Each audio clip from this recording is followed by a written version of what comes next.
I just started praying and I just asked God for strength. And I just said, get me up, just get me up and get me out of this. You can lose and still love, and you can still love the babies that you lost as much as the ones that you have with you. I lost my mum when I was 7. And in my head, I felt like I was repeating history. So because of my experience, as dark and as horrible as it was, I could potentially help to save somebody else's twins.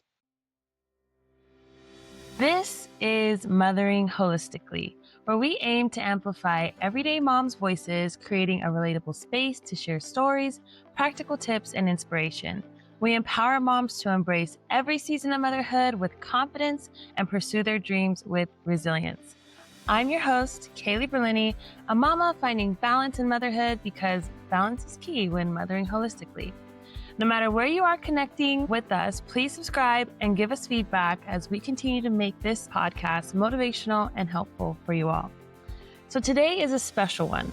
We are chatting with none other than Naomi Keisha, a UK-based fitness instructor, dance coach, wife, and mama of 4, including triplets and an older sister, Amira Rose. Her story is one of deep resilience and faith. After enduring a miscarriage and the devastating loss of twin babies at 21 weeks, Naomi later gave birth to triplet girls, her miracle babies. She shares her journey with honesty, humor, and gratitude, connecting with thousands of moms through her platform, Fin Fam Fitness and Triplets. As a Tommy UK's advocate, Naomi uses her story to inspire hope and self-compassion among mothers navigating grief, identity, and balance. So please give a very warm welcome to Miss Naomi.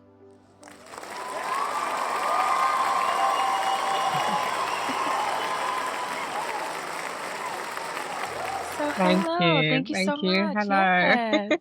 Thank you. Thank you for taking the time. I know your daughters are really young, and when I was at this stage with my girls only having the 2, I don't think I could have gotten on here and done a podcast. So I really, really appreciate your time. I really do. Thank you. Thank you. Yeah. Yeah, I'm So I keeping want to an get eye this on rolling. them. I know. I can't believe you're solo parenting right now. So can you just take us back? We just want to take us back to a journey before motherhood. Who was Naomi, before becoming a mom of triplets? Oh my gosh. So before the babies, Yeah. I started a career in music. I come Oh, from okay. like a theater arts kind of background. I used to do musicals as a kid. And then I kind of turned into like lots of music. I used to do gigs, so I would perform at weddings and Oh. like events like stuff and stuff like that. And then because I was trying to be Beyonce, I realized that I couldn't sing like more than 3 songs back to back. So then I was like, I need to get fit. Like, I need to go to the gym. I need to get fit. I need to lose this weight. And then I found Zumba, and Zumba completely changed my world. I was like, what is this? Like, I can go to the gym and shake my bum. What is this? Um, so then I just went to all the classes, and then I became a Zumba instructor. And then it kind of just escalated from there. I started doing my own kind of dance. I did NK Dance Fitness, which is like a spin-off Zumba. It was like my own kind of style. Still did the gigging and stuff. And then, I was doing all these classes in a week, and I was like, I'm going to die. I can't keep doing all of this. So I was like, I need to look for something else to do. Mhm. And everyone was like, well, your body looks amazing. What are you doing? Like, train me. And I was like, I'm not a personal trainer. And people were like, well, be one. So that was the next thing. I trained to become a personal trainer. And everything just kind of, yeah, just snowboarded from there. Mhm. And I became a personal trainer. Me and my husband, we built our business. And Okay. then it all kind of went crashing down during COVID. The gym closed Mm. and we lost Yeah. our entire business. So, Oh, yeah. there was And no like online or anything. well, I managed to kind of move online, but it was Mhm. nothing like, what we were doing face to face. We had boot camps going. We had about 30, 40 people subscribed to our boot camp. We had, Okay. our books were full with face-to-face clients. And during that time, we'd had a mirror as well. Right. And Right. because we were both in the same gym, it was literally like one in, one out. So like he'd have a client, he'd be in the gym, I'd come in with the buggy and the nappy bag and we'd switch over. And it was a crazy time, but we made it work, and Mm-hmm. it was amazing. It was amazing. So yeah, that was me before the babies. I love that. I mean, even then you were just like, okay, we have our daughter, we're going to continue our dreams and, continue to pursue our passions and find a way to handle this. And that's really cool that you and your husband are in the same kind of field. So that's super awesome. So you were doing the business, you had a mirror, and then Mhm. amidst all this COVID and things, you happened to get pregnant again. So, walk me through how that went. So we had moved to Milton Keynes to stay with my dad during COVID. It was meant to be, 2 weeks. We were like, oh, we're just going to stay for 2 weeks. And it ended Yeah. up being 2 years. Um, Oh. and we were just kind of just trying to find our feet, like figuring out what we're going to do. We're going to go back to London. Are we going to stay in Milton Keynes? Amira had Hmm. started school. So we were like, okay, we're going to stay here. So we kind of need to figure out what we're going to do. Yeah. And then we got married. We got married in 2021 because we were meant to get married in 2020 in Cyprus, Okay. and that got Yeah. cancelled. So we got married a year later in Milton Keynes. And then we'd finally managed to get on the property ladder. We bought our first place Oh, and hey. we just moved in. And then we were like, okay, new start, new home, we're Hmm. married. Should we try for a second? And we were Hmm. like, yeah, okay, let's try. And I got pregnant pretty quick. Okay. And we had, how was it? We'd just gone to Jamaica for our honeymoon, and I just Mm. found out I was pregnant just before, and I was like, perfect timing. No. What is this? So we went to Jamaica, and obviously I'm being really careful and not Mhm. doing, Much, any, yeah. yeah, I'm not drinking, I'm not doing anything. Um, and then towards the end of the trip, I got some bleeding, and I was Mm. like, okay. So we were panicking. We were trying to call our insurance to see if we were covered. Couldn't get in hold of them. So in the end, I had to end up telling my dad over the phone, which is not how we wanted to break the news. He Right. tried to get in touch with our insurance, couldn't get in touch. And he said, look, do you feel any pain? And I said, no. And he said, are you still bleeding? I said, no. And he said, just leave it for now. If you're not in pain, if you go to Jamaica hospital, they're going to charge you like 3, 4 thousand for a scan. So Hmm. if you're okay, just, be careful, relax, Right. and then, come and check it when you get home. So we waited. I wasn't in any pain or anything. Hmm. Continued the trip, still being very careful. Managed to get home, called my GP straight away and was like, look, I've just come back from holiday. I'm pregnant. I had some bleeding, but it's stopped now. What should we do? Can we book in for a scan? And they were like, no, if you're not bleeding, don't worry about it. Hmm. And I was like, I'd really like to be checked. And they were like, well, your 12-week scan's coming up soon, so you'll do it then, kind of thing. And I got told to take a pregnancy test. And if it's still positive, then everything should be Yeah. okay. Yeah. And so I'm like, then, healthcare is like across countries, it's do you know what I mean? So we're all complaining over here in the United States. But anyway, keep going. it's crazy. So I'm Hmm. like, okay. And then we're coming up to Christmas. Now, obviously, I'm a very fit kind of person usually. And Hmm. I'd begun to show already. So we were like, okay, we're coming up to Christmas. Do we tell people? Because I reckon people are going to guess. And then Yeah. we're like, we can't tell family and not tell Amira. So we're going to have to, break the news and tell everybody because we're going to see everybody around Christmas. Okay. So we did that. Told Amira, we told our friends and family. Everyone was so excited. Everyone was just like, yeah, baby number two, let's go.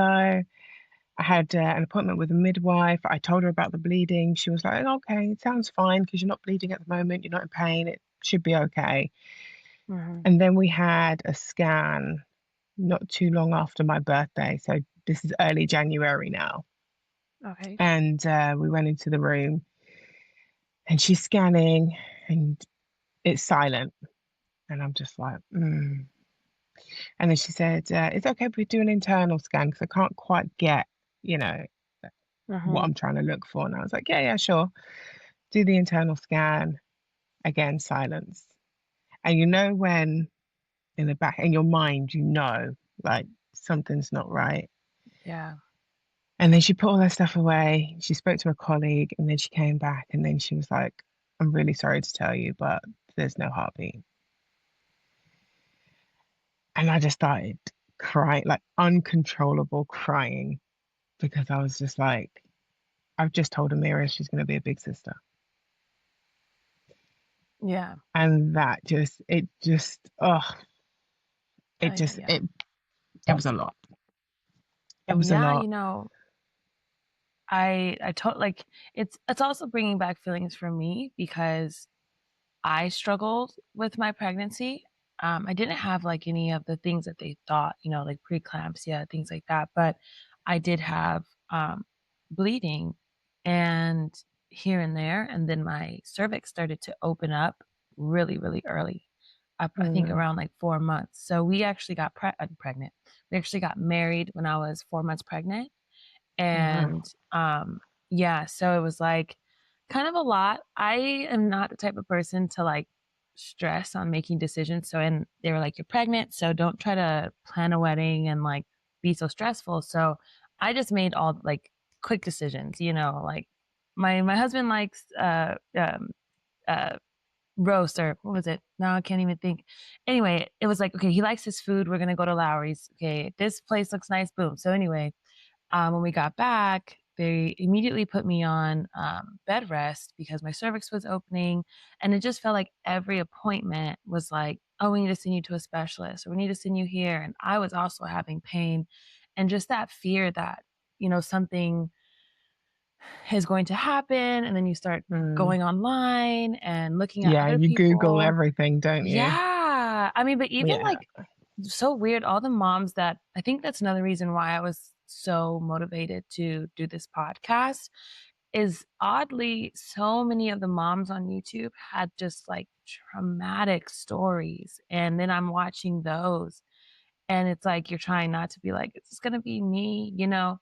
So luckily it wasn't that case and everything ended up well, but I definitely know the struggle when you go to the hospital and then it's just like praying like everything's gonna be okay. Everything's gonna be okay. So anyways, you Yeah. can continue your story. Yeah. So they said to us if we wanted to wait for the baby to pass naturally, or Mm. we could opt for a DNC so they would remove the pregnancy. At the time I was just like, I don't know. I need to think about it.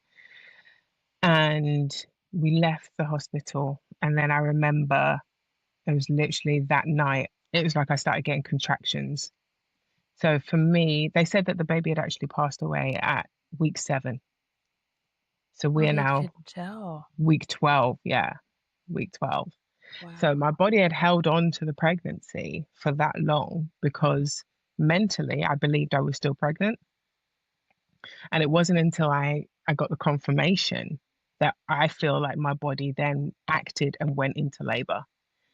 And like the way that they explain it, it's like, oh, Wow. you might have some cramping and like period kind of pain. It was not period pain. Like I've been in labor with a mirror before. That was labor. I was in so much pain. I was like bleeding heavily. I'm hanging on to the sink in the bathroom. I felt like I was going to pass out.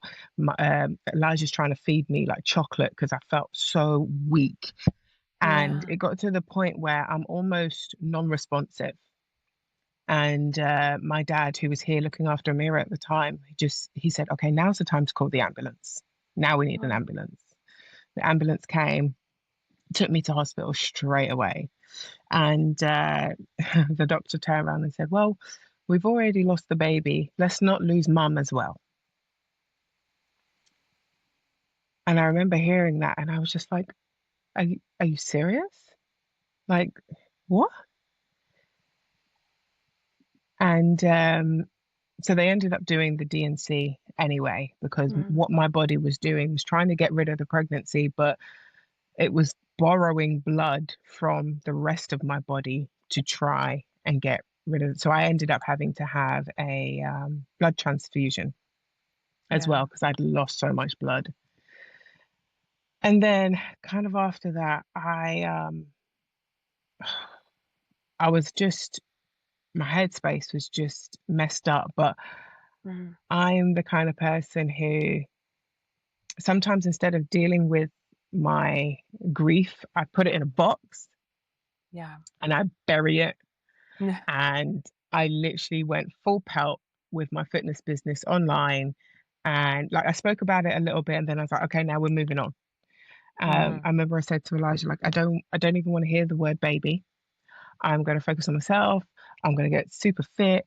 I want to get, muscly again. Yeah. I want to get strong, and I just want to focus on me and Amira and just having fun over the summer and all of that. And I said, like, at the end of summer, maybe then we can talk about it. Right now, I need to just be Mhm. me. Yeah.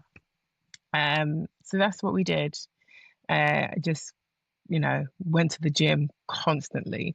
I was training my clients online, and then we booked like a second honeymoon to go to Egypt. Okay. So to Oh. make up for Jamaica. Yeah, yeah. So we went to Egypt, just the two of us. We had a great time. And that was in, I think it was September.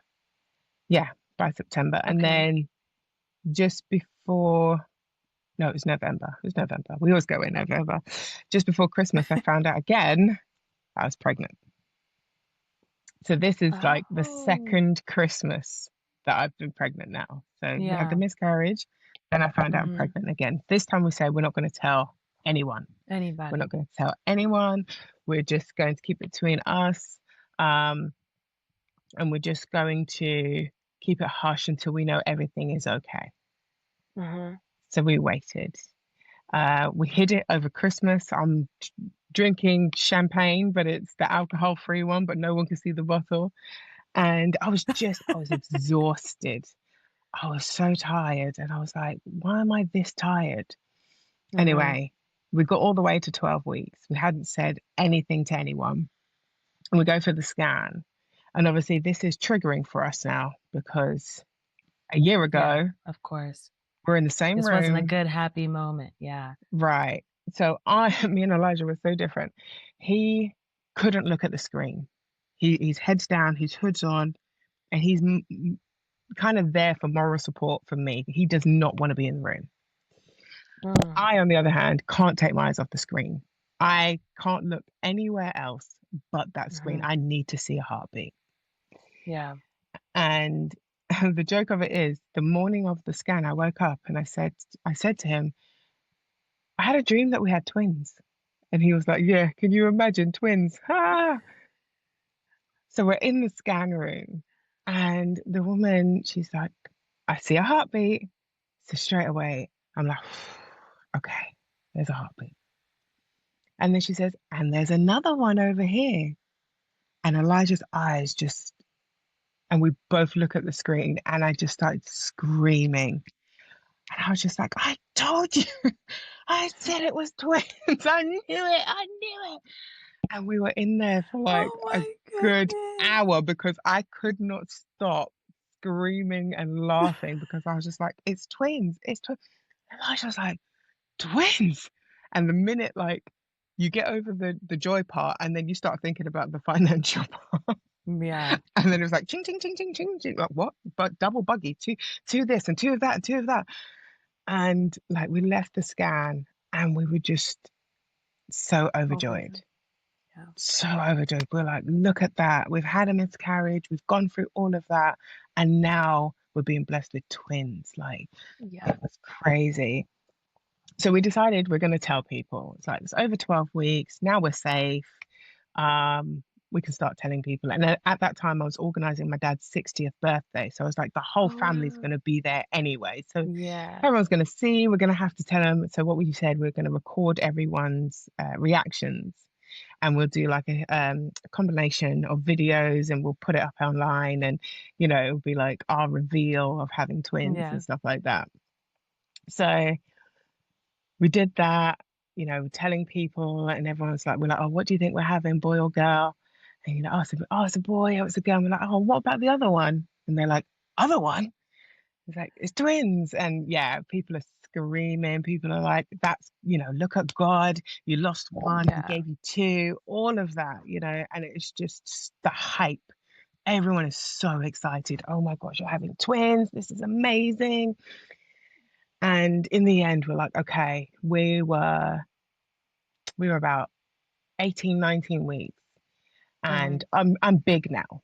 Like I'm big. Yeah. And Amira keeps looking at my stomach, and we haven't said anything. And she's looking, but she's not saying anything. And I'm like, do you want to ask a question? She's like, nope. And in the end, I said to Elijah, like, we're gonna have to tell her. Like, she wants to ask, but I think she's very scared. So I was like, let's just tell her. And he was like, well, I don't really want to because of what happened, but we're over 12 weeks. We're coming up to 20 weeks. Okay, let's tell her. So we told her, we recorded it. She was so excited. Um, so excited. She was like, there's going to be two. This is amazing. And, we kind of had to tell her, and it's crazy because we almost had to pull back on the excitement with her, because we were like, remember what happened before. Yes, we're in a safer zone, but just be aware. Just be aware that things can still happen. Mm-hmm. And she was like, yeah, yeah, yeah. And obviously she's 6 at this point, you Okay. know. Okay. So So before she's that, she was 4, 5, she was 5. 5. Okay. Okay. Yeah. That's right. So she was Okay. 5 with the first loss, and then 6 with the twins. So we're carrying on as normal, and then I start getting some pain, and it's really like it starts off slow, and then it builds up. So we call in, and they say, take some paracetamol. If it doesn't calm down in an hour, call us back. Took some paracetamol. I'm still in pain. So Elijah was like, we're not even going to call back. We're just going to go in because Mm-hmm. I'm not about this. Yeah. So we go straight in, and they are faffing about. I'm waiting in the waiting room. By this point, I'm screaming because I'm in so much pain. And my blood pressure just drops. And all I know is I blinked, and I'm on a bed, and there's medical staff everywhere, and everyone's panicking and trying to revive me and all of that. And then I'm coming back around, and they're saying, okay, we need to check your cervix to see if your cervix is open. So they're checking, but they're doing it with a speculum. So just Oh, a visual check. yeah. So they check, and they're like, your cervix is closed. We have no idea what's going on here. We're gonna check your kidneys. We're gonna scan the babies. The babies are fine, and Mm, everything looks fine. We have no idea what's going on. So I was in hospital for maybe 2 days. okay. The pain dies down, goes away, and they send me home. Mm, And I was like, but what was it? Nobody knows. yeah. So I'm like, okay. They say if you feel any other pain, just come back. Okay, fine. And then about 2 days later, we had our 20-week scan, but we had it at 19 weeks. So Okay. we had it a little bit earlier. So we had our 20-week scan. They scanned both babies from head to toe. Everything's fine. They're growing fine. They look fine. Obviously, at this scan, we can find out the gender. So they're Mm-hmm. like, do you want to know? And I was like, I do, but I don't. I do, but I don't. And, all that excitement has come back again. And in the end, we're like, no, no, no, we're going to wait. We didn't find out with Amira, so we're not going to find out with the twins. We'll wait until we have them. Wow. Literally, I think it was maybe 3 or 4 days after our 20-week scan, I started feeling a little bit of pain. It wasn't anything like before. So I took Okay. 2 paracetamol, told Elijah, I said, I'm going to go and lie down for a bit, see how I feel. I must have slept for about 2 hours. And then I woke up and went to the toilet. And it was almost like someone had turned on a tap and I was just bleeding, just bleeding. And I sat there for about a good, probably about 30 to 60 seconds because I did not want to call Elijah because I knew I just didn't want to see his face. I didn't want to see him break again. And I knew that this was bad. So I'm sitting there and I'm panicking and I know that I'm going to have to go to the hospital. I don't know what they're going to find. I don't know what's going to happen. Mm. And I'm panicking and I'm like, but we're over 12 weeks. Like this, what? We're supposed to be in the safe zone. Mm. I call him and he sees the blood and he just throws his phone. He just throws it and he falls to the floor and he's swearing and he's just like, he just can't believe that this is happening. So I said, look, keep a mirror out, call my dad to see if my dad can come and watch her and call an ambulance. So he's like, okay, fine, okay. So he does that, ambulance come over and they're like checking my blood pressure. And I'm like, no, we need to go to the hospital. Like, none of this, oh, what's happening? No, get me in the hospital, in the van, let's go. And they're like, Mm. oh, do you want me to bring you a wheelchair? No, I'll walk. It's fine. Let's go. Let's go. Yeah. So we get into the ambulance. By that point, my dad turns up to look after Amira. Elijah just gets into the car and follows the ambulance behind us. Yeah. We get to the hospital. He arrives the same time as us. We're in the room. Again, they need to see if my cervix is open. So they use a speculum and they check. They check and they just say, your cervix is open. And even at that point, I still didn't really know what that meant. Yeah. And I was like, okay. So my cervix is open. And they was like, there's nothing we can do. And I was like, what do you mean? What do you mean? And I just cried. I just couldn't believe that this was going to happen again. This was meant to be our rainbow babies. Yeah. Like, what the hell? So one of the doctors comes back and she says, we might be able to get you to go to Oxford. They might be able to put in a stitch, but Mm-hmm.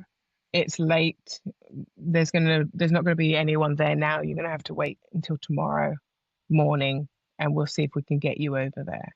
Had I known what I know now, I would have just discharged myself, got in the car and driven there myself. But you don't know. And Which you don't know. Mm-hmm. yeah, you're going on the advice of the professionals. Yeah. So I'm now in not pain, but I'm in discomfort. I'm bleeding. I don't know what's going to happen. And I'm just praying and I'm praying. I'm like, please, God, save these babies. Please save me. Like, I'm scared now as well. You've got all Yeah. this information about Black women dying in hospitals, trying to, give birth. My heart is racing. I'm like, I've got a child at home. I need to come home. Do you know what I mean? Yeah. Yeah. And Mm-hmm. I'm just, they're saying, oh, try and get some rest, try and sleep. No, I'm not going to sleep. So I'm awake all night and I don't even want to get out of bed. I don't want to drink water because I don't want to go to the toilet because I don't know what's going to happen. And, one of the nurses did come up to me. She was like, you need to drink water because if you get dehydrated, that's not going to help the situation. She Yeah. said, you might get a urine infection. Like, I need you to drink. I was like, okay, fine. Okay, I'll drink. So the next day, I'm waiting and I'm calling the buzzer like every half an hour. What's going on? Or, am I going to Oxford? What's happening? Oh, we haven't got hold of anyone yet. Oh, we haven't got hold of anyone yet. By lunchtime, someone comes up to me and they say, okay, we've sent over your details. They said they might be able to have a look, but because your cervix is open, we're going to have to take you in an ambulance. Now, while your cervix is open, you can catch infection. It can, it can lead to you being really sick. Your waters could break on the way. Anything can happen, and it's an hour journey. Are you sure you want to go? And I'm like, so what's the alternative? Just sit here and wait to give birth? No, let's go. Get me in that ambulance. I'll take the chance. Let's go. They put me in there about 1 o'clock. So we get to Oxford around 2, half 2. Now, Oxford, completely different hospital. I'm expecting to get there to wait around before I'm seen. I was seen pretty much straight away. I was in a room. Okay. They were like, okay, let's get you up to get scanned. Let's go. So we're in the room. They're scanning us, and I can hear the heartbeats of the babies. I can hear them. And one of the lead doctors comes in, and he has a look at the cervix. And he says, unfortunately, the first baby is halfway out, so we can't put in a stitch. She's in her bag, but we can't put a stitch in. And there's nothing we can do at this point. It's too late.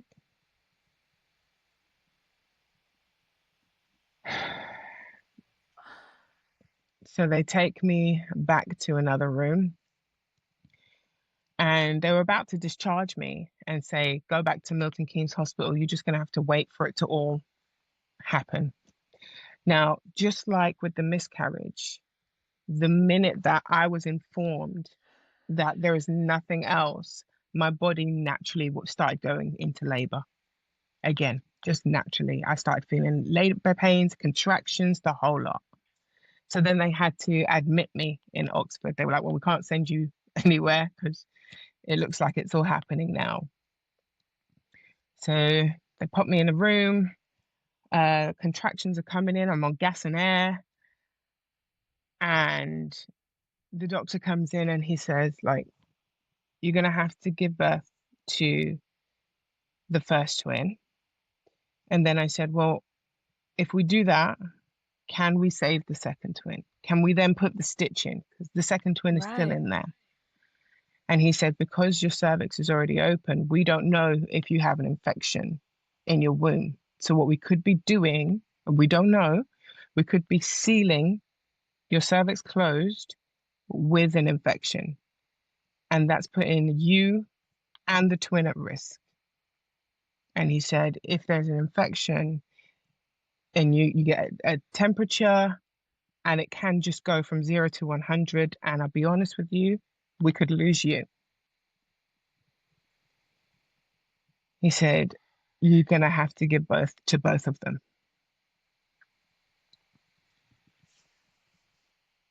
And then we're talking, okay, well, we're almost 21 weeks. Is there anything we can do to save them? Right, right. I'm like doing the math in my head, like knowing stories, you know? Yeah. And they said we would only intervene at 22 weeks.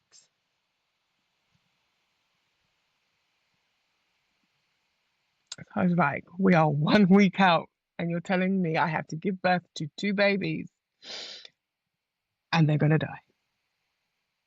And there is nothing that anyone can do. No. And that is exactly what happened. So over 4 days, because my natural labor had stopped, so they had to induce me. They induced me with like a drip thing first, and obviously it's labor pain. I was in pain all night. I'm going through all these contractions, and they said to me, like, we can give you pain relief if you don't want to feel the contractions. And I said, I need to feel the pain. I need that distraction because I can't deal with what's happening right now mentally. I can't. I need to feel that. And Elijah is a mess. He is a mess. He's trying to be strong for me, but he's just like, he's sitting there and he's watching all of this unfold, and there is nothing he can do. There is nothing. And it's just like, we both just can't believe that this is happening. And I gave birth to Layla. And this is my first experience of giving birth vaginally as well, because with Amira, I had an Oh, emergency C-section. okay.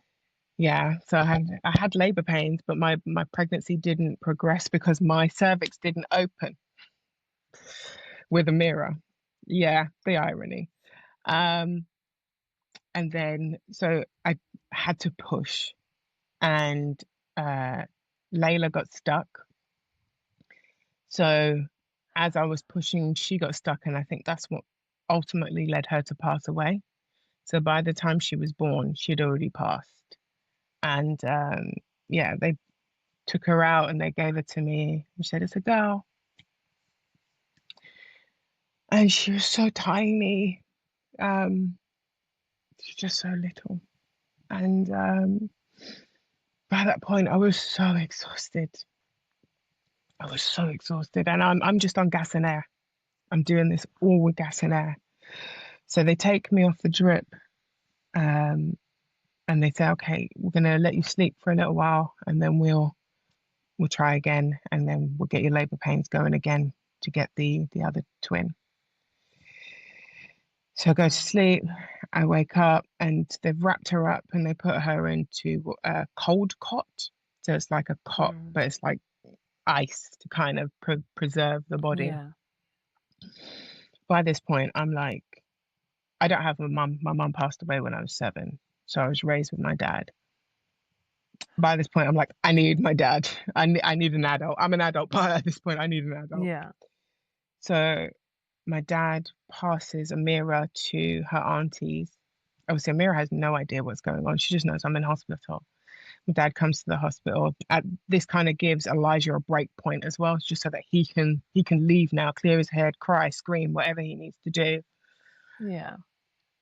And my dad's there, and he's like, he's not. My dad's not the greatest person with like words, but he was there, you know. Yeah.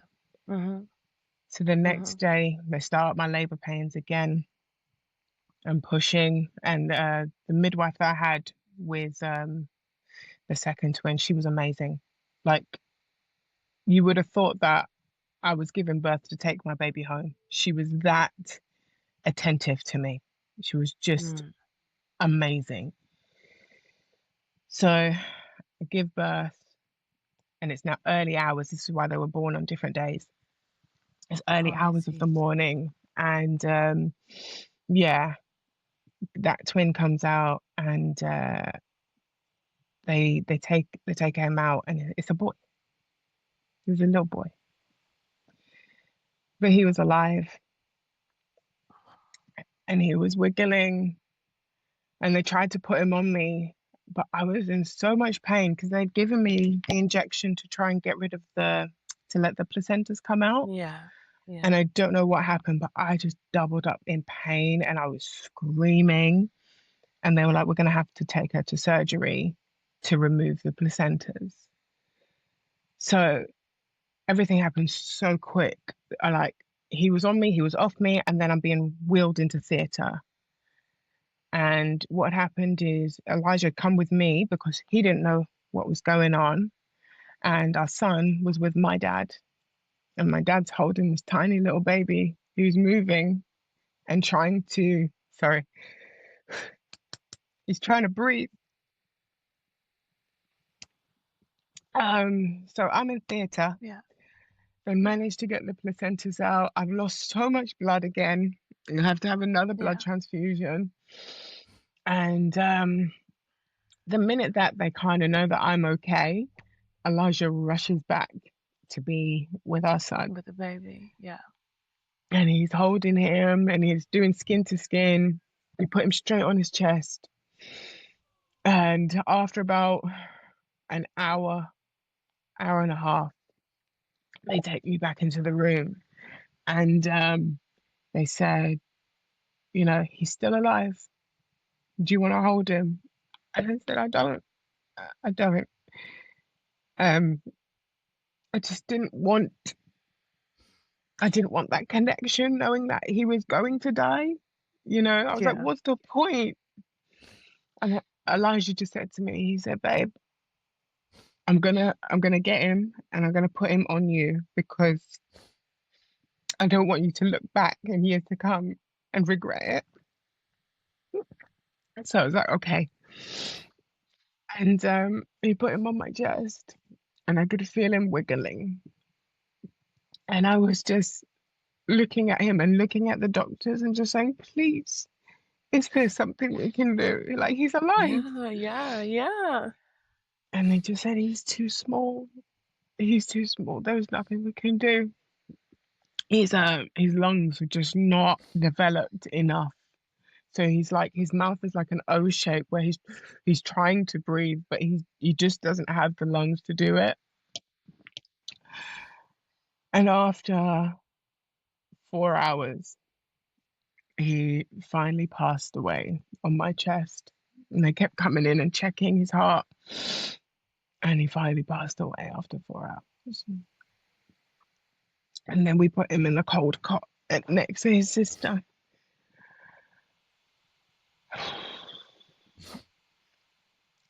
And that was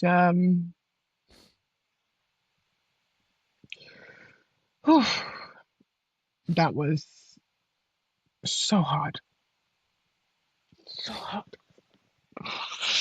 So then we're still in the hospital and they put us on the ward where we can hear everyone else's babies crying. And one of the Just no bereavement, empathy, like no, like well, there wasn't space on the seventh ward, which is where everybody goes when you lose your baby. There wasn't any space up there. So wow, okay. one of the midwives, the bereavement midwives came down and she sat there and she listened and she said, I'm gonna get you moved now. She was like, you're not staying here. I said, thank you so much. And within half an hour, 45 minutes, we'd been moved. Good, good. So we couldn't hear any babies. And then the next morning, they moved us onto the seventh floor. And basically, it was a space where Elijah could stay. It didn't look like a hospital at all. It was almost like a flat, like an apartment with we had a Yeah. bathroom, we had a kitchen, we had a double bed, Wow. and I'm having to take all these tablets and all the injections because I'd had the epidural for Hmm. the sweep. So my legs, I couldn't feel my legs, and basically they said you can stay as long as you want. Um, you can have the babies in with you. We can take them away. It's completely up to you. And I think it was like 4 or 5 days, me and Elijah just stayed in there with the babies. We held them, we spoke to them, we took pictures, and we just had that time with them. And Hmm. my friends visited, Elijah's mum visited, his other sister was pregnant at the time. We'd found out we were pregnant at the same time. So she Hmm. didn't come. And I Yeah. said to her, Yeah. don't, like, it's Yeah. too much. Yeah. It's too much. Yeah. And while we're going through all of that, between my friends and his family, they're all sorting out Amira. Like Amira's with one auntie and then with my friends, and she's having a great time. She had no idea Oh, what so was she was happening. okay. She was okay. She was okay. She was okay. She was, yeah, being looked after. And then after a week from when I got admitted, so I think it was like Tuesday to Tuesday, I was like, I need to go home. Yeah. I need to see Amira. I need to go and be a mum to her. And we had to leave the twins there. And that was really hard. It was really, really hard. And I remember we got in the car and I had to turn my back for them to take them because I couldn't watch them being taken. Yeah. And the bereavement midwife, Candice, she was amazing. She was absolutely amazing. She was so supportive. And we got in the car, and I remember we drove the whole hour home in silence. We didn't say a word. And we just got home. I think we had something to eat, and we just went to bed. And then Amira came home the next day, and there was so much going on at that time. Elijah's granddad had passed away in the end of February. So his funeral was coming up the week that I had come out of hospital. Obviously, Elijah wanted to be there to say goodbye to his granddad. Amira wanted to. She just met her great granddad. She wanted to go to the funeral. So I was like, okay, I'm gonna go. I had just come out of hospital and went straight to the shopping center to try and get shoes and a dress for Amira. Obviously, I've had a blood transfusion. I'm so weak. I had Yeah. to sit down in the shop for about a good 45 minutes because I was dizzy Yeah.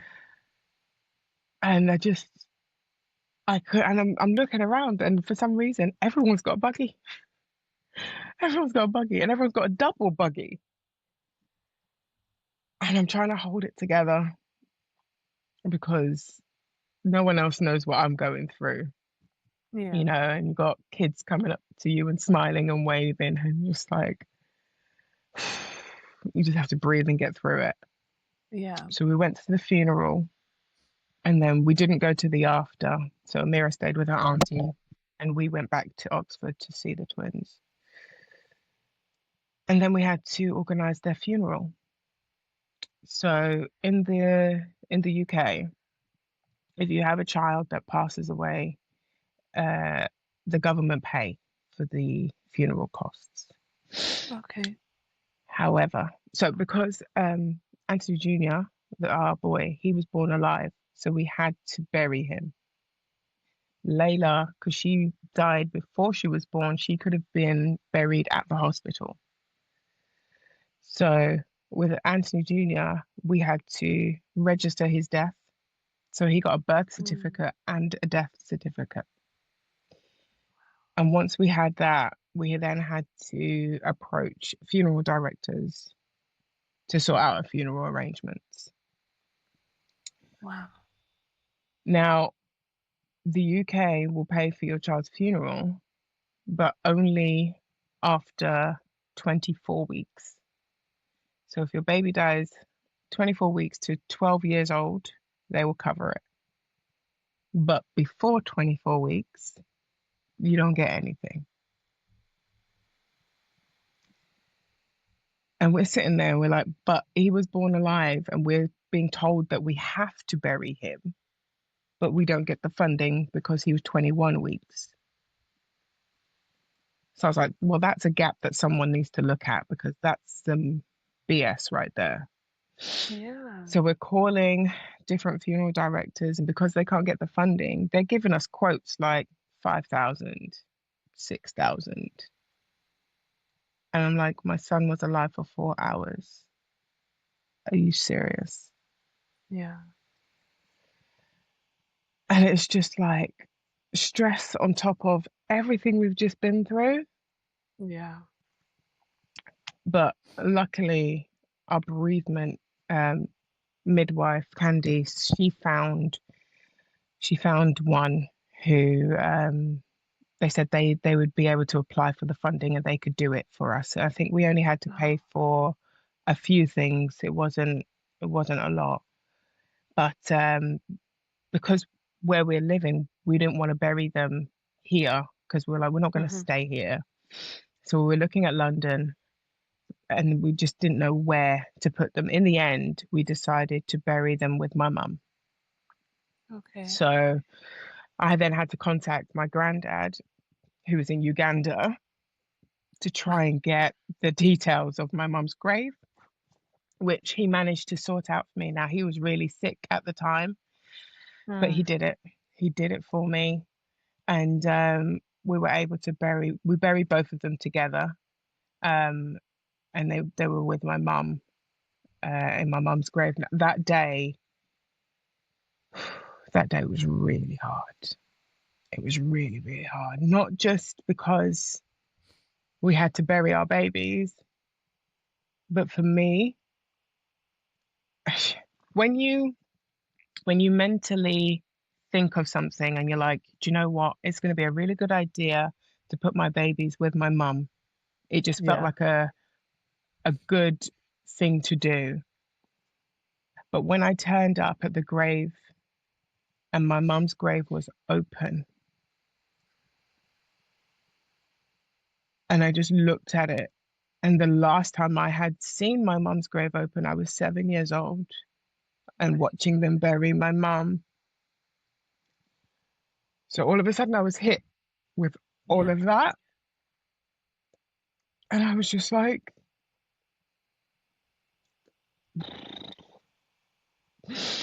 not only am I having to go through this trauma, I'm now Yeah. reliving. My old trauma. And I cried uncontrollably. Like I couldn't hold it. I couldn't hold it. Yeah. If I could have fallen on the floor, I would have. Because I just felt like it was so unfair. And I'm sitting there and I'm like, I don't quite understand what I've done wrong to have to go through all of this. And I just didn't get it. I just didn't get it. And we buried them with my mum. And then we got home and we had to do the school run. We had to pick up a mirror from school and bring her home. So she hasn't been a part of the loss. She hadn't, no, no. Okay. But we did. We had to tell her. Yeah. But Elijah wouldn't let me be there because when we told her about the miscarriage, she reacted so bad. She cried, she Mm. screamed, she told us that we had lied to her. She didn't want to be around us. She just wanted to be with my dad. She was heartbroken. So he took her away to tell her what happened with the twins. And he told me afterwards she reacted really bad. And you just said, why do my siblings keep dying?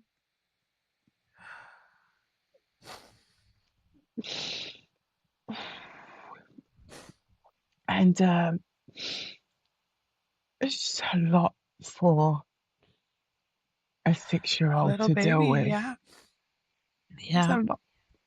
I mean, it's a lot for anyone, And so for, you know, and she, wants siblings and Oh yeah. Yeah, she wanted siblings so bad. And I just remember her coming up to me and she put her hands on my stomach and she said, they're gone. And I said, yeah. And we both just cried.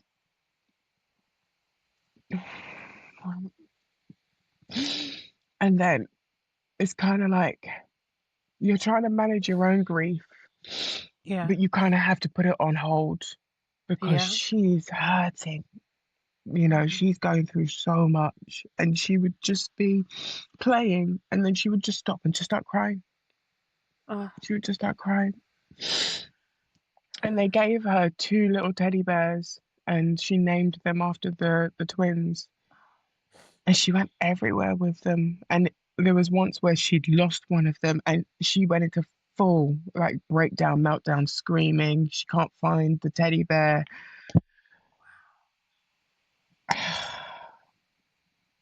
Yeah, it was a lot. did she have to go to like therapy or something?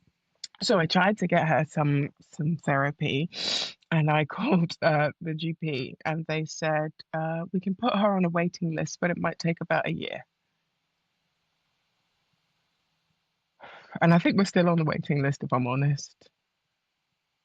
So we just had to do a lot of talking, a lot of open, honest talking between the three of Yeah. us, and if ever, any of us felt like we're having a bad day, we would just talk it out, and we just had to be open. And Yeah. I let her see me cry. Um, I let her, why are you crying, Mum? Is it the twins? And I'd say, yeah. And then she would cry, and then, we'd have a moment. And yeah, and then we had like the 6 weeks holiday. So I had her for 6 weeks. And I'm trying to find like loads of things for us to do just to keep us, Get up. occupied. Get Yeah. things. And I remember like the day after the funeral, we took her out of school and we went to like an amusement park. Hmm. And I know it sounds really weird. Like, why would you go to an amusement park the day after your children's funeral? You gotta have some type of boost. I needed to scream. Yeah. I needed to scream. And for me, I was like, if I go on a ride, I can scream And no one will judge me. and no one would judge me. Yeah. And that's what we did. We did. And I wanted to be with Amira. I didn't want her to be in school. I wanted to keep her so close to me. Mm. And I just needed to scream and just let it out. I Yeah. screamed so much, my throat was so sore. But we needed that. We needed to get away. We needed to just be the three of us. And that was still a hard day as well because we kept seeing double buggies and twins and stuff everywhere. And then I started Yeah. drinking. I started drinking, like it started off, a glass of wine in the evenings, and then it wasn't even the evenings, it was like 12 o'clock, and I'm drinking, and then I'm finishing a bottle, and I'm going back to the shop to buy another bottle. And I'd got to a really low point. Yeah. I didn't want to get out of bed, and it's really hard because Amira is 7 at this point. Okay. I lost my mum when I was 7, and I lost my mum to suicide. Oh. And I found my mum in the morning at age 7. And in my head, I felt like I was repeating history because I didn't want to be here. I didn't want to be. But I had a 7-year-old, and I knew exactly how it felt to be Mhm. 7 and not have your mother. And I had to pull myself out of bed. I had to get up. So I started praying. I just started praying and I just asked God for strength. Help me. And I just said, get me up. Just get me up and get me out of this. And I prayed and I prayed and I prayed. Now, they said to us, if you do decide to try again, um, wait, wait at least 6 months. Okay. Um, and they'd also Wow, said, 6 months. yeah, they said at least 6 months because of all Because, the, well, for because us, I it's like having the babies. They told us to wait 18 months. 18. 18 months before trying, because I had a C-section as well. Mm, And yeah. yeah, they told us to wait 18 months. No, they said at least 6 months. Yeah. Yeah. Um, at this point, I didn't care. I Yeah. didn't care. And I just thought I waited a year after my miscarriage and nothing changed. And in my mind, I just want to feel my babies kick again. That's all I Yeah. wanted. I just wanted to feel them move and kick because in my mind, it just didn't make sense. Like I felt them move and then the next day they were gone. and I didn't come home with the baby. I didn't come home with them, but I can't feel them. And I just couldn't, Yeah. it just didn't fit. I just didn't understand. And I was just like, well, no, I want to feel them again. So Yeah. we weren't being careful, and I didn't care. Yeah. And then we went to Amsterdam, got very high. And then we came back and I was like, no, we're gonna go somewhere else. We went to Ghana. I was like, put it on a credit card. I don't care. We'll just go. Yeah. So we went to Ghana for 10 days, came back, and then I was like, I'm gonna book a solo trip. And I just said to Elijah, I need to not be here and I don't want to talk to anyone. I just want to Yeah. go. I said, it will be 3 nights, not anything long, 4 days, 3 nights, just let me go. He was like, yeah, cool. And that, just do what you need to do. So I booked it. And then I took a pregnancy test and it was positive. Did you have any like just to kind of put it into perspective, when I was pregnant with my daughters, it was like, so, even though it was my first pregnancy and everyone thought because it was my first pregnancy, I shouldn't have had like the intuition. So, did you feel like something in you that made you book the trip, or was it just to kind of be alone for your. It was just to be alone, if I'm honest. Okay. I don't think I was really in tune with my body at that time. Okay. Um, if anything, I was trying to punish my body because I felt like my body had let me down. My Yeah. body hadn't saved my babies. So I was trying to destroy my body. At that point, I'm drinking, I'm eating rubbish, I'm not training. Like I just didn't Yeah. care at that point. And Yeah. then I'd taken the pregnancy test and saw it was positive, and I took another one and it was positive. And then fear hit me, and I thought, "Oh, this really wasn't a good idea. This really wasn't a good idea." I was like, now I have to go through all of this again. Mm. I Mm. just thought, do you know what? I told Elijah, and he said, you know what? Go to Spain, have your trip, and we'll talk about it when you come back. Don't even acknowledge it. Just go, do what, relax, whatever. We'll talk about it when you get back. I said, okay, fine. I went to the hospital. They tried to do a scan, but it was way too early. They couldn't see anything. Yeah. So I went to Spain on my own. And for the first 2 days, it rained. And I was like, well, this is great. That's renewal, And that's renewal, that's with the rain, renaissance. I Yeah, was well, like, I I need mean, some sun. in well, in literacy, rain is actually seen as like a transitional period and like Oh, wow. renewal, Well, it and was a like there's going to storm. be this transformation. I mean, you just been through a storm, so that's actually kind of Yeah. interesting that that's what you Well, I experienced. didn't But even anyway, think keep about going. that. Didn't even think about that. Yeah, it was Yeah, a that's whole storm for interesting. 2 days. Um, Wow. yeah, and then on the third day or On second the day, third day, that's third interesting. day, third day, Yeah. um, it was a beautiful day. The Wow. sun was out, it was hot. I was like, yeah, come on. And it was great because I was like, I don't have to speak to anyone. I'd gone to an adults only hotel. I was like, I'm gonna go to the beach, I'm gonna swim in the sea, it's gonna be great.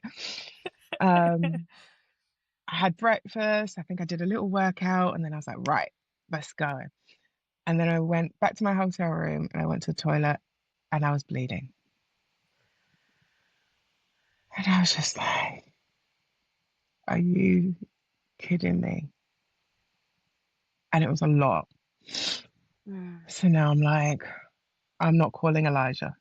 There's absolutely no way because he'll be on the first plane here and he'll be panicking and he'll be stressed out. So I actually called one of my friends and she said, okay, call your insurance. Let's see if you're covered. I called them. I was. I Okay. did a Skype kind of call with a doctor And obviously, I had to give the whole history and everything. And she was like, okay, because of your history, I want you to go to the hospital and I want you to get a scan. I said, okay, fine. They said, we'll pay for the ambulance. Okay. Just get in it and go. So I was okay. The people at reception, they organized everything for me. They were brilliant. And obviously, at this point, I'm shaking. I'm in tears. Uh, the ambulance driver, she was like, "You're in Spain by yourself and you're pregnant," and I was like, "Yeah." She was like, "Okay," but anyway, she then realized how scared I was, and then kind of like her attitude changed towards me. She was like, "Okay, okay, okay, don't worry, you're gonna be okay. It's gonna be fine."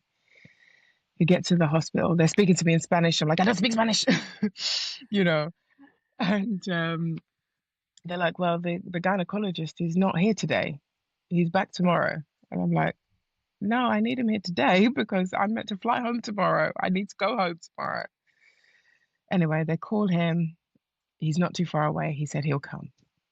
Okay. So I'm waiting around, waiting around. By this point, I have had to tell Elijah what's going on. And he's like, "I'm looking at flights." And I'm like, "No, no, no. Let's just see what happens in the scan first.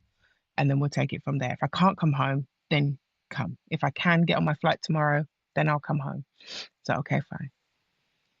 So I get there. Uh, he's he's got his car keys in his hand. He's like, "I'm ready to go. Can we just scan so I can go?" kind of thing.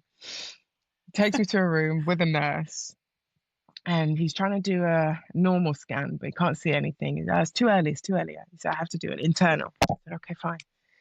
Does the internal scan, and he just turns the screen to me. Didn't even ask if I wanted to look. Turns the screen to me, and he says, "Uno, dos, tres. It's okay." I said, "What? Tres what?" And the nurse looks at me and she goes, "Is it natural?" I said, "Yes, natural." She said, "There is three." I said, "No, what? No, no, what? What?" They print off the scan pictures and basically just kick me out because he's ready to go. I didn't even ask him why I You're was bleeding. fine. He's like, You're "Heartbeat, so fine. Baby's fine. Three, go." there you go. What? What? What? And I was like, "I'm in Spain by myself and I'm having Triplet. what?" Oh my god. And then I'm freaking out. I'm like, I can't tell Elijah over the phone. Like, no, I'm Right. gonna have to wait to see him. So I call him and I'm like, "Everything's fine. Like, I don't know why I'm bleeding, but everything's fine." And he's like, "It's just one baby, yeah?" And I was like, "Yeah, Yeah. just just one, just one." It's not So twins. no, it's not twins. It's not two. It's not twins.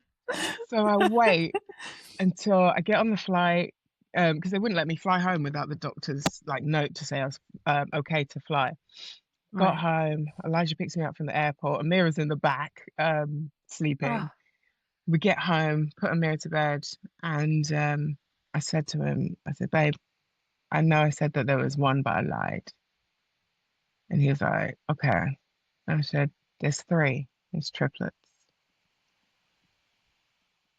And I was waiting for some kind of reaction, but he was so numb.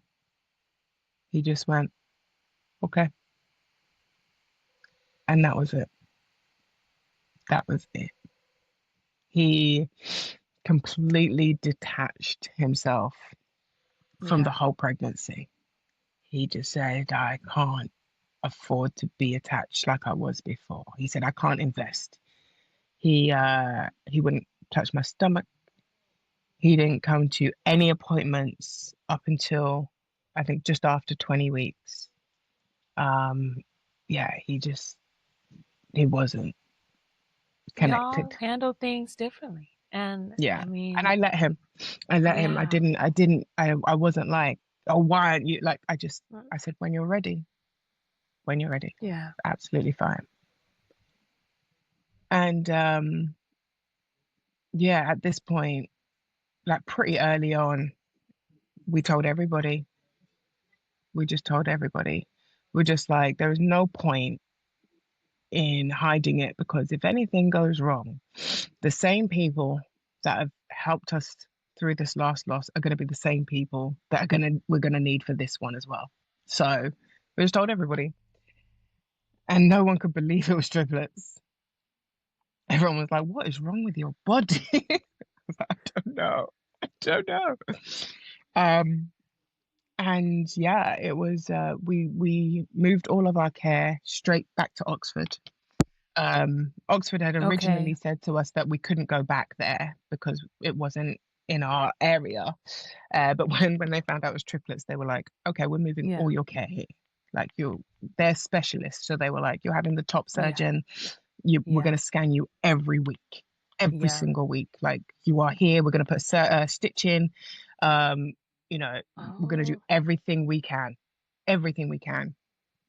And we had some of the same doctors that we had last time, you know.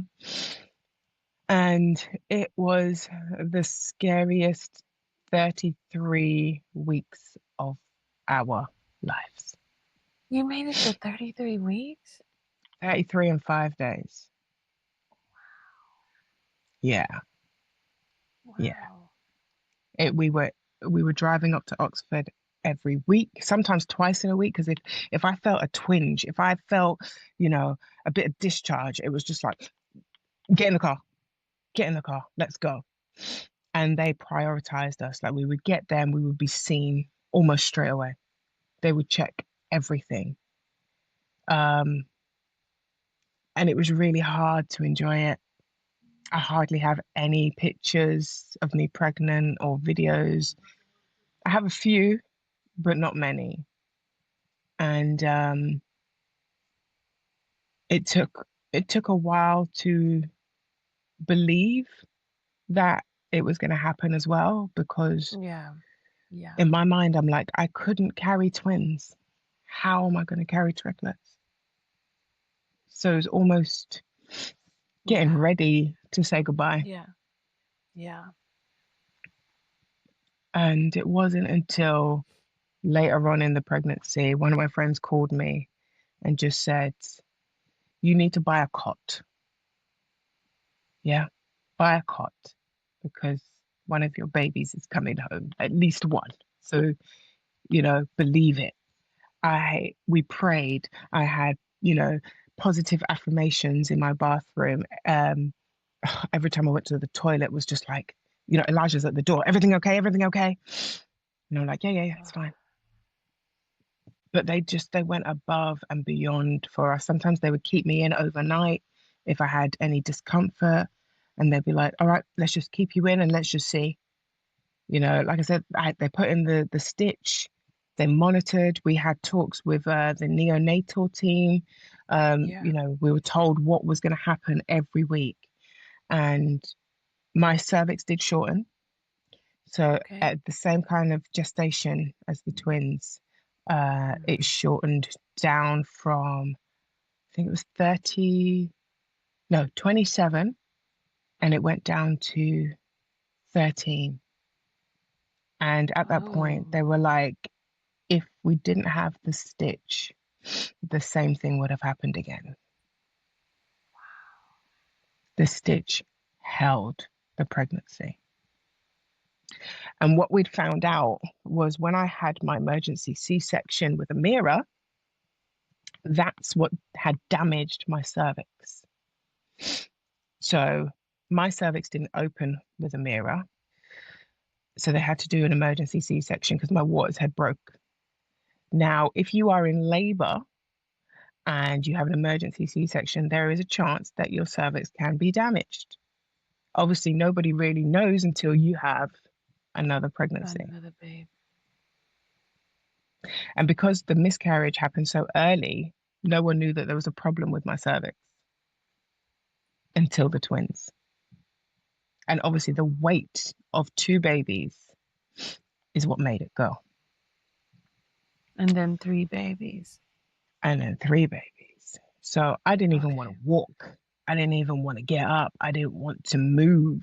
But they were like, you You need to have move. to. You have to Yeah. move. You can't just sit still. Like, you have to. get up and move around. And yeah, that was my third Christmas being pregnant. I'd been pregnant and my birthday 3 years in a row. And I just said to everybody, if this doesn't if this doesn't work, if we lose them, I'm done. I'm done. I won't be doing this again. And everyone was like, no, we completely understand. Completely understand. So yeah. Oh yeah, so it was a really, really tough pregnancy. We didn't buy anything. So We just told everybody. did you not tell Amira until they were tangible? I guess she saw you growing. No, yeah, we did tell her. I think we told her quite early on, but we didn't tell her there was three. Oh, okay. Yeah, yeah. We just said there is mommy's pregnant. We're not going to get excited because you know what's happened before, and we're just going to see how it goes. And she said, okay, that's fine. And yeah, like none of us enjoyed it. I slept a lot. Bless her, she'd come home from school and she'd like put a blanket on me and make me like some water and a bit of toast. And she'd be like, Mum, you have to eat for the baby. And yeah, I was out of it most of the time. I slept quite a lot. Um, Yeah, and later on when they got really heavy, it was really hard to even yeah. move. Like I would get up to go to the toilet and I would scream out in pain because I'd have to literally put my hand underneath my stomach to pull my bump up, and that was just it just felt like someone was inside and they were ripping me apart from the inside. It was so painful. And obviously when you're pregnant you go toilet all the time, and then you're trying to sleep on one side and then you wake up in so much pain and you've got to turn over to the other side, and it was just and then I'm vomiting all the time. So basically all Mm, the pregnancy hormones are like, symptom. ugh, just off the scale. And if I waited too Oh, long to eat, then I would vomit. And it's like violent vomiting and it was horrible, horrible. So I just can't wait for this to be over. But every time we'd go on a Monday to get scanned, and we'd get to the hospital, and the staff there would be like, "We made another week. There's another week." oh, And they were so excited. They were like, they didn't think we would get past 28 weeks. They were like, if we get to 28, it's a miracle. yeah. And we were gearing up, getting ready for, putting our babies into antenatal care at 28 weeks. That's what I was Right, mentally getting right, prepared for. And then we right. hit 29 weeks, and then we hit 30, and then we hit 31, 32, 33. And I was like, take them out now. Take them out. It's too much. I'm exhausted. Please take them out. And the doctor was like, I don't know how you got here, but we're going to book in the C-section. And I said, we've got here Yeah. because of God, Amen. Amen. because of God. And it's crazy because at just before 12 weeks, between 12 weeks and I think 16 weeks, they had offered us a selective reduction, where basically they put in a needle through the stomach into the placenta of one of the babies to stop their heart. So we could have opted to get rid of one of the babies Whoa. to give the other two More a room. fighting chance. Yeah, Hmm. because when you carry multiples, the risk is higher. Yeah. And their point was, we've lost twins, and it's quite likely that you might go into labor early. The stitch might not hold because they've never really done it with triplets before. Okay. Like loads of things can go wrong. And would you like to do selective reduction? And we had a week to make the decision. And both me and Elijah were like, we can't do it. Yeah. There is no way I can pick unless there is something, you know, Wrong. wrong.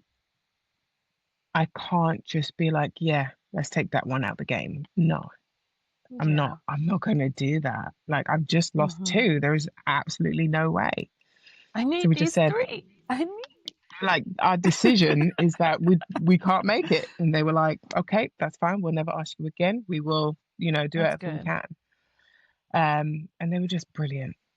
They were absolutely brilliant. And on the day that I was due to have the C-section, uh, the bereavement midwife came over, Hmm. and I saw her as I was being wheeled into theatre, and she just looked at me and she cried. And I was like, what are you doing here? And she said, I've been following your pregnancy Oh, for the whole time. And she said, I didn't want you to see me because I know what seeing me does. I know seeing me brings that back, but I just want you to know that for your whole pregnancy, I have been watching like every week to see that you were still pregnant. And she was like, I'm so happy for you. And oh my God, we cried. And she was just like, I can't believe you're having triplets. I was like, me too. Do I you want know. one? And then yeah, we got into the theatre. There was like 28 people in the theatre. There were so many doctors, so many surgeons, and each triplet had their own little Your team. team. Yeah. And we were playing Bob Marley. And obviously, we didn't know what we were having either because we were Right. like, we'll keep it all. We'll do the same Yeah. thing, same we did with the twins and Amira. We'll find out when they come out. And they pulled out the first one. It's a girl, and I was like, oh, okay, it's a girl, cool. And they said the second one, it's a girl. I was like, another girl, okay, all right, that's two girls. I was really expecting two boys, and then they pulled out the third one. It's a girl. I said, nah, nah, nah, nah. This is rude. What? Three girls? Are you crazy? Who's doing their hair? Yeah. Oh my God. So I think yeah, that's the first and thing, then The hair. all this hair, what? Yes. And they all came out 33 and 5, and they were all absolutely fine. They were Beautiful baby. healthy, they were strong.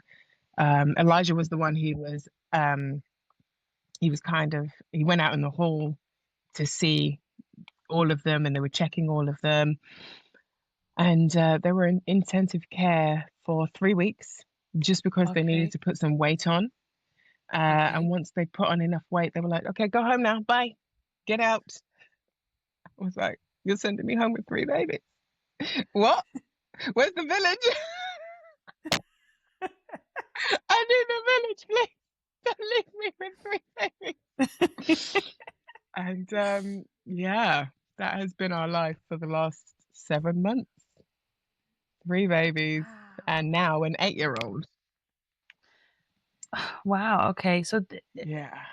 because because this whole journey has just been so tough, has there been, a celebration now that it's real? And, is there There going, hasn't. to be for their 1-year-old birthday Yeah. or? So Okay. we've just Okay. said, because it was a lot when they came home. Yeah. Obviously, you got three Yeah. babies, you got Yeah. two hands, and Yeah. it's crazy.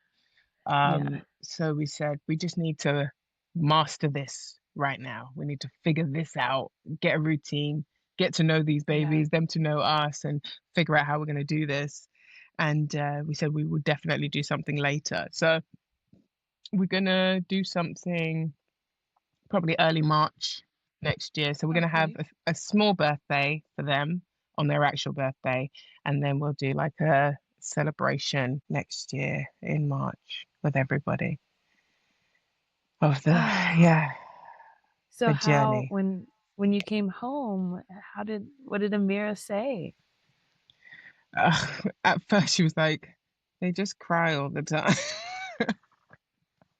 That's all they do. She's like, they're not playing with me. They just cry. And I said, yeah, that's what babies do. She's like, oh, when do they play? But But obviously, as they've gotten bigger and they smile a lot more now when they reach out to her, she's engaging a lot more. But at first, she was just like, "Oh Yeah. no, what is this? What is this? I wanted someone to play with." Um, but yeah, it's been a huge adjustment for her as well. And I think because she's been the center of attention for so long, Yeah. and now to have triplets, it's Yeah. it's even more than just having one baby, and everyone's rushing, "Oh, let's see the triplets," and she's like, what about me? What about me? So it's been really, really tough for her, really tough. But it's Okay. been an adjustment for all of us, Yeah. and we're all trying to find our feet in this new normal of going from family of three to a family of six. Yeah. And how, you know, like I've heard you kind of say, um, how, yes, it's a blessing. You now have three babies, but that of course doesn't erase the journey of getting here. Mm, So, how are you navigating that? Like how it kind of, I don't even know how to even ask the question, but it's still there. But there's also this blessing, this miracle of three, this yeah, abundance of love. How yeah. are you dealing with that? Eesh. It's still in a box, Mm. and I open it now and again, not for too long. I think because I've been so preoccupied with the pregnancy and then being Yeah. home with three, I've been Yeah. able to almost ignore it for a while. Hmm. Um, but I know that it's still there, and I know that I'm going to have to face it and deal with it at some point. I am still having therapy, not as often as I Okay. would like because I'm really tired and I'd rather sleep at the moment. Yeah. Um, but I am talking, and I think that's a massive thing for me is the social media as well. Is Hmm. just being able to just put my camera on and just talk. Okay. And once I've recorded it and sent it out, I don't really worry about it. It's just a way for me to get it off my chest. And then I get all the messages and replies back, and I'm like, oh my gosh, people are actually watching this. Um, but it's that's kind of my therapy, Okay. if you know. Like it Yeah. helps me to just when it's on my chest and I want to get it out, I can. And that's kind of what I'm using social media for at the moment. But I do have a No, therapist, but I just don't see her as often. But I know, yeah, we're all three of us actually are gonna have to deal with it because I think when I got pregnant, in my mind, I felt like if I get pregnant again, all of that will go away. mm. And then I got pregnant and it didn't go away. Hmm. And then it was the realization of these are different babies. Layla and Anthony are gone. And that was a tough pill to swallow. Mm. And I had to, yeah, I had to really realize that um, quite earlier on in the pregnancy. So, yeah. So what is one thing that motherhood has taught you about love, especially after loss? Oh, that's a question. Um, what has motherhood taught me about love after loss? It's taught me that you can lose and still love, and you can still love the babies that you lost as much as the ones that you have with you. And it's okay. It's okay to love them all. um, and you don't, just because the ones who are not with you, it's okay to still remember them, to still talk about them, um, And it's okay to embrace the ones that you have here. I think Yeah. when you're a mum and you've had loss, you feel guilty. You feel guilty for being happy. You feel guilty for, you know, being with your new baby, your babies. And it's okay. Mm. You know, as a daughter who's lost her mum, I think back to being 7. And as a child, all you want is for your mum to be happy. That's all you want. Like, I remember, looking at my mum and seeing her so down and seeing her cry. I don't want to see my mum cry. I Yeah. wanted her to be so happy. And I believe that that's exactly what my babies in heaven wants for me. I believe that they want me to be happy. They want me to be here, to be with their sisters, and they want me to give all that love to them Yeah. and enjoy them growing up. And I believe that that's what they want because I think any child would want that for their mum. Yeah. Yeah. Yeah. Yeah. I love that. Mm. And with this being grateful for more to love, what does that mean to you now? What does grateful for more to love mean to you personally?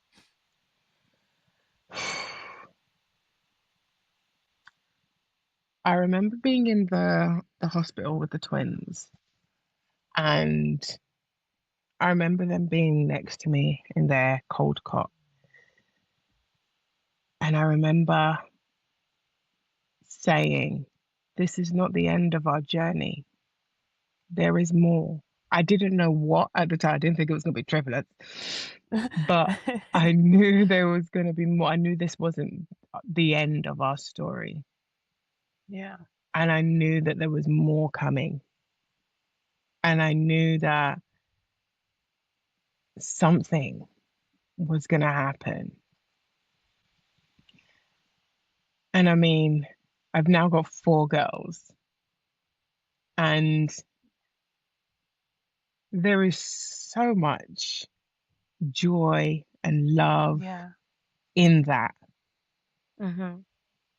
And it's that realization of if you didn't go through the pain, Mm-hmm. you wouldn't have this, you know?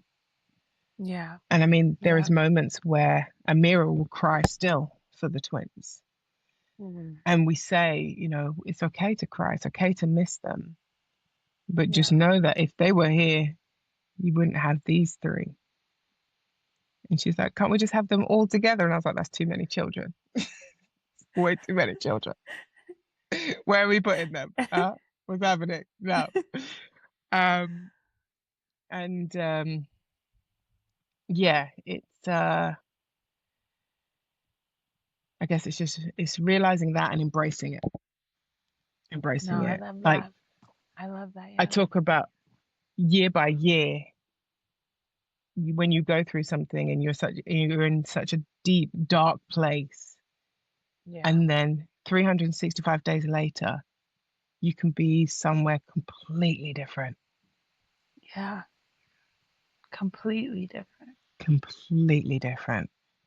And I think, anyone who's going through that difficult time, that place where they're just like, why am I even here? Just know that your life could be completely different this time next year and hang on I to love that. that. Yeah, that was going into my last. I lied. It was 3 questions. It was just, Oh, for okay. moms listening who are grieving, are feeling overwhelmed, what's one piece of hope that you'd want them to hold on to? Yeah, well, it's So it's like exactly you that. just, It's yeah, exactly that. yeah. It's, this time next year. And I completely understand that not everybody gets their rainbow baby. And Hmm. Hmm. a lot of people can go through more loss. And I completely get that. But Yeah. it doesn't always have to be the ending that you think it's going to be. Like something else could come out of it. You know, there was Yeah. a woman who we met at a therapy session. It was like a group one. Mhm. And her and her husband, they'd been trying for years. They'd lost and finally got pregnant. And halfway through, I think her spleen erupted or something. And she either had to choose, well, she had to save herself, basically. And they had to get rid of the baby. But it also meant getting rid of her entire womb. Ability. Yeah. And listening to her story, because when you're in it, you feel like it's just you. You feel Yeah. like this is only happening to you. Hmm. And then you listen to other people's stories. This way, like Tommy's Twins Trust, like everyone who shares their story is so important because when you listen to somebody else and their struggle Hmm. and what they've been through, first of all, you realize that you're not alone. You Hmm. realize that it's not just you. And Yeah. therefore, any guilt or any, you know, anger towards it, you can't blame yourself because it's not you. That's the Yeah. first thing. And then you realize that somebody else's story can help to heal you. Yeah. So, me listening to her story made me feel so grateful for the child I already had. I Hmm. didn't know that we were going Hmm. to go on to have triplets, but I was listening to her and I was like, that's her first and only child that they Yeah. lost. And it brings that sense of gratitude for what you have. I think Hmm. in life, we're Hmm. always thinking about the things that we don't have and the things that we want. And Yeah. sometimes you have to stop and you need to look at what you do have Yeah. and just know that Yeah. your experience and your story can also help to heal somebody else or give Yes. information to someone Hmm. who is pregnant that could potentially save their baby. Yeah. So sometimes I feel like it comes full circle. You Hmm. know, I got a message the other day from someone who said, I hope you don't mind me messaging you, but my cousin is pregnant with twins and they haven't offered her an internal scan. Should she ask for one? And I said, hell yeah. So because of my experience, as dark and as horrible as it was, I could potentially help to save Help. somebody else's twins. Yeah. And therefore my babies didn't die in vain. So for me, I will talk about it till the cows come home because I feel like people need to know. You Yeah. need to know so that it can help somebody else. Hmm. And that's what I would say to moms who are going through it. Talk about it. Even if you can't do it online like me, but write it, you know, send it to your nearest and dearest and get them to share it, you know, and just know that by Yeah. doing that, you're helping heal other people as well. I love that. Thank you. Thank you so much for sharing your story. And like you said, being an advocate for others, because that's what prompted this show. I learn so much from others. I get motivated from others and other mothers. And Yeah. I was feeling alone and I was feeling down. And Mm. when you're so grateful for everything that you have, you feel wrong. Like you said, you feel guilty. It's like my babies are healthy. Other moms had to deal with their babies in the NICU or stories like yours. And you're like, why am I complaining? But I still feel this way. Mm. I'm still feeling lonely and I'm still feeling down. And I just, that's the point of this, it's just to share stories and, like you said, feel less alone. And when you do hear other people's stories, it helps allow you to practice gratitude even more. And I just Yeah. really appreciate this. And I don't want to take up even more of your time because I know how it is at that 7 month mark, and I can't imagine with triplets. So I'm just so, so grateful. And for those listening, if you want to connect with Miss Naomi, you can connect with her at FinFamFitness and Triplets on Instagram. And then what was your is your YouTube the same? I know you have some, I don't know if that's No, my YouTube is Naomi Keisha. Needs to right. change Okay. that. And Yeah. I was just wondering, that's you're still putting stuff up there, right? Yeah, okay, Yeah. yeah. So Actually, you can we find recorded about our loss quite earlier on, so we've got like the raw bits of like what happened, and it's both from mine and Elijah's perspective as well. So yeah, okay. if Okay, so it's yeah, you helped can. a few people. Oh, good. Yeah, and I I I watched when your daughter was when all of you kind of got sick and you were in the hospital, and it brought back when my daughter's got pneumonia at 6 months, and that was like I was watching it and I was like crying, prepping for this interview, and I was like, okay, like, this is gonna be a tough one.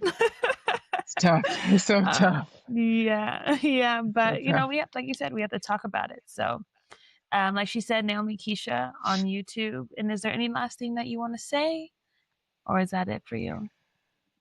Um, I'm still waiting for the village to turn up. No, that's all. That's all. Just actually, I will leave with this. I've been trying to really focus on being positive and my positive mental state. And me Mhm. and Amira do this thing in the morning where before she goes to school, I say to her, "Today's going to be and she says, "Good day." And Mhm. that's one of our daily mantras that we do. So I just want to share it. It's just about putting out there, you know, that positive energy before you Mhm. even leave the house. Is today is going to be a good day, and just feel it, believe it, and yeah, I just hope that everybody out there who is listening has a good day. Yes, thank you. And I love that song actually by, I don't know if you listen to Forrest Frank, but Good Day is like, you got to listen to that. Okay. I feel like he's a new age Christian, but he still has a little bit of like gospel twang. And he has a song called Good Day, and it's really good. So that reminds me of that. I love that. Love that. Yeah. So, of course, everyone can follow me at Kaylee Berlini on all social media platforms and follow the podcast at Mothering Holistically on Instagram and Facebook. This is where you get all the sneak peeks and behind the scenes and just any information about the podcast. I don't put it anywhere else in terms of like what shows are coming out, guest announcements, things like that. All that is exclusively for the podcast Instagram. And then tag us, hashtag Mothering Holistically Podcast. If this has helped you, of course, connect with Naomi if you want a little bit more personal connection there. And if you like this episode and feel it resonated with you, please give it a thumbs up by clicking that like button. And if you feel it could encourage someone that you know, feel free to share it while also subscribing or following no matter where you are, and hit that notification bell to never miss a weekly episode. We do air new episodes every Saturday at 6 a.m. Pacific Standard Time. So until next time, remember to mother holistically and thrive authentically. I'm your host, Kaylee Berlini, and together we're winning. Bye, y'all.